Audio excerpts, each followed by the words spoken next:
we can talk now to Jill Rutter, who's a former civil servant and now a senior research fellow at UK and a Changing Europe, which carries out independent research on UK-EU relations.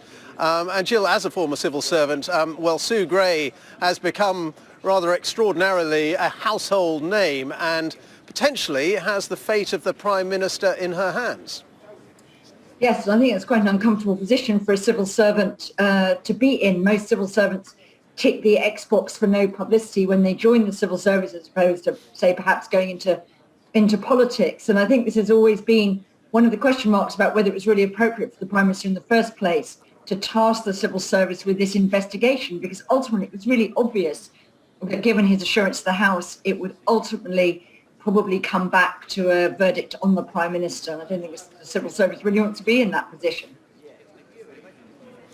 We don't know when we're going to get it, when the Prime Minister's going to get it, although Newsnight are saying that they are 100% sure it will be handed over to Downing Street today. But the other thing we don't know is whether we're going to see the Sue Gray report, whenever it does come out, in full. Now, that's quite important, isn't it? Do you expect that we will see it in full? I don't know. And one of the troubles with this is ultimately it is the Prime Minister's decision. That said, ministers have laid so much weight on Sue Gray's report because basically they've been using Sue as a human shield for the past few weeks, that if she thinks it should be published in full and there's any sense that she's unsatisfied with how her report is being handled, then I think that would be very difficult for the government. And as we heard from Adam Fleming, I think, Ministers' opposition is also looking at the potential for using some of those techniques that they used during the Brexit debates to get information out of government that's reluctant to disclose. So you remember we heard those humble addresses that they used to get some of the Attorney General's advice over Brexit into the public domain. So even if we didn't get the full thing, it might have to come out in due course. So frankly, better to get it all out there straight away. And one of the difficulties for the Prime Minister, I suppose, is not just what it says about parties and gatherings here, but what it says about statements he made in the House of Commons when he basically said he had been assured that all of the guidance was followed all of the time. Now, if the report somehow contradicts that and makes it clear that he misled the Commons, that is a very difficult position. Yes, I mean, it's slightly outside the sort of very narrow interpretation of the terms of reference to actually judge the statements the Prime Minister makes. The terms of reference focus very much on establishing the facts around were there parties and how do they stack up against the rules and guidance in place at the time.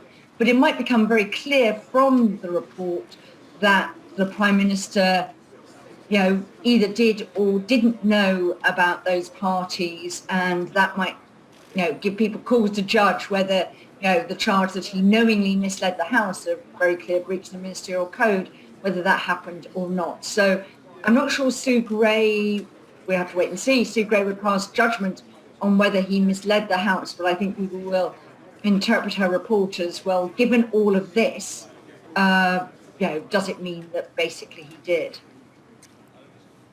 And of course, as you say, all along, ministers have been saying we have to wait for the Sue Gray report. But we also now have to wait for the police investigation, because yesterday the Metropolitan Police said they are investigating.